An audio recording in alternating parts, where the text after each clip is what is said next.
자, 안녕하세요. 네. 자, 오늘은 84쪽에 이제 건강보험 이제 들어가겠습니다. 본격적으로. 그 건강보험의 목적에 보시면요. 그 5개의 동그라미를 치세요. 아예. 거기 보시면 이 법은 국민의 질병 동그라미 치시고 부상 동그라미 치시고 그다음에 옆에 가시면 출산 그 다음에 사망 그 다음에 건강 증진 요 5개에 대해서 보험급여를 실시합니다. 외워두셔야 돼. 질병, 부상, 출산, 사망, 건강 증진 요 5개에 대해서 보험급여를 실시합니다. 요거 좀 이따가 요양급여랑 비교하겠습니다. 일단 보험급여는 5개에 대해서 실시를 하고 있구나 하시면 되고요. 그 다음에 이제 제가 전체적인 거 한번 설명드리고 줄쳐 드릴게요.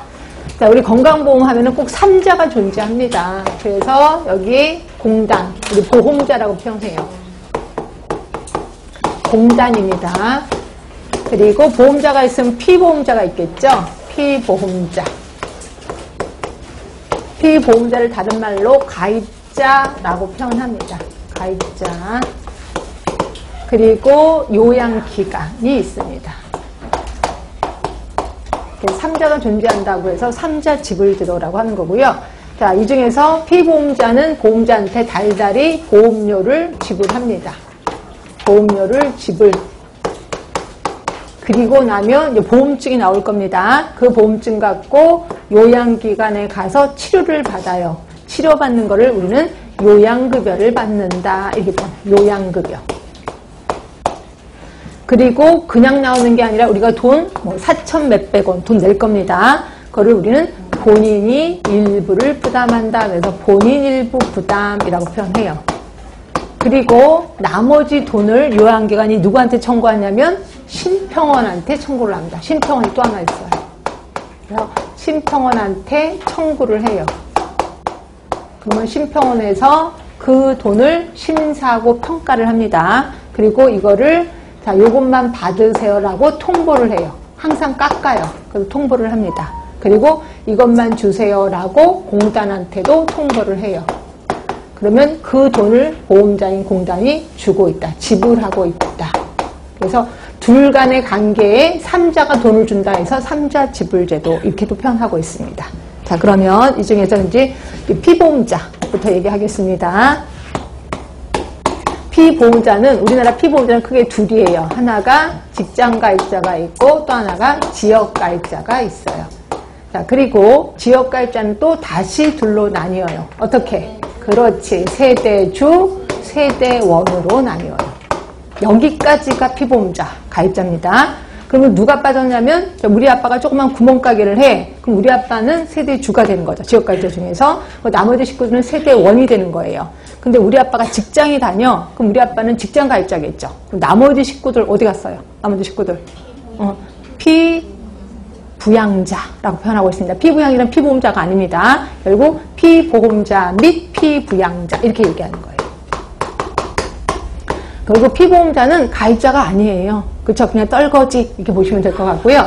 그래서 보시면 근데 요거는 짝을 줘서 외우셔야 돼. 직장 가입자하고 피부양자는 짝입니다. 그죠? 세대주하고 세대원이 짝입니다. 이걸 슬쩍 말을 바꿔 이렇게 바꿀 수도 있어. 세대주, 피부양자 이렇게 바꿔. 그럼 여러분들 또 아무 생각 없이 맞지 않아? 이렇게 생각한다는 거죠. 아니에요. 세대주 하면 세대원이 꼭 같이 있어야 되고 직장가입자, 피부양자 이렇게 같이 항상 묶어서 외워주시면 돼. 그치? 그렇게 해서 그래서 이렇게 가입자는 이거다. 그러면 이제 피부양자가 누가 되느냐 이거예요. 피부양자. 그치? 그래서 피부양자가 되는 사람 지금부터 하겠습니다. 당연히 직장가입자에 속해 있는 딸려있는 식구죠. 직장가입자. 자, 누가 피부양자가 되는지 보겠습니다. 직장가입자의 배우자. 자, 피부양자 될까요? 안 될까요? 당연히 됩니다.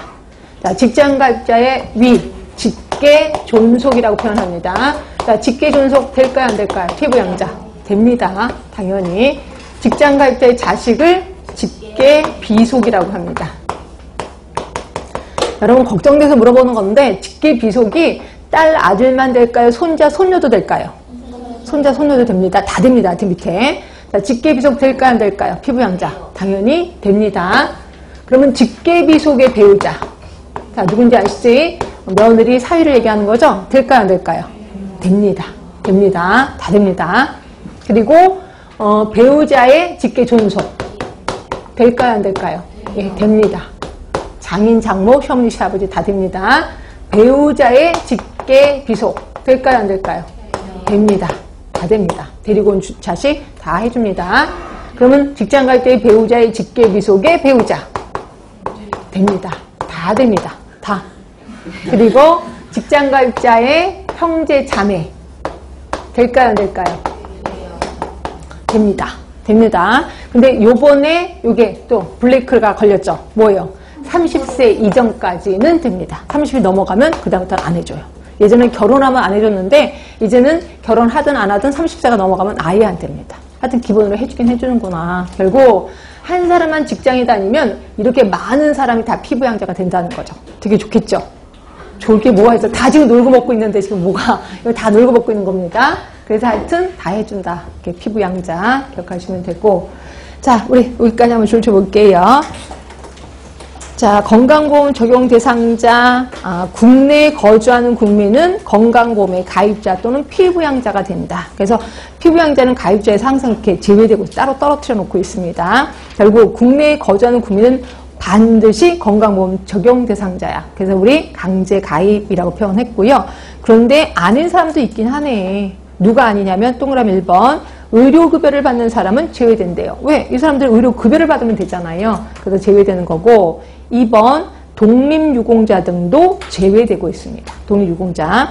그런데 거기에 기역, 니은이 있을 거예요. 이건 뭔 소리냐면 독립유공자 중에서도 건강보험 적용 대상자가 있어. 그러니까 독립유공자 중에서도 잘 사는 사람이 있고 못 사는 사람이 있을 거 아니에요. 잘 사는 사람들은 건강보험 적용 대상자입니다. 못 사는 사람들은 의료급여 대상자라고 생각하시면 되고요. 그래서 결국 독립유공자 중에서도 건강보험에 적용되는 사람도 있고 안 되는 사람도 있구나. 이렇게 알고 계시면 돼요. 하여튼 이런 사람을 제외하고는 모두 강제가입이다.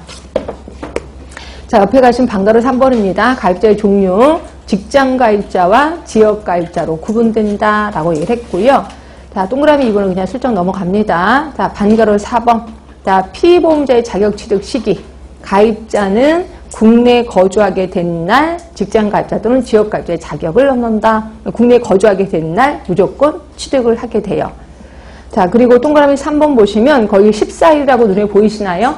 네, 14일. 좀 이따 설명드릴게요. 자, 반가루 5번이 자격 상실 시기. 지금 피보험자는 가입자입니다. 가입자의 자격 취득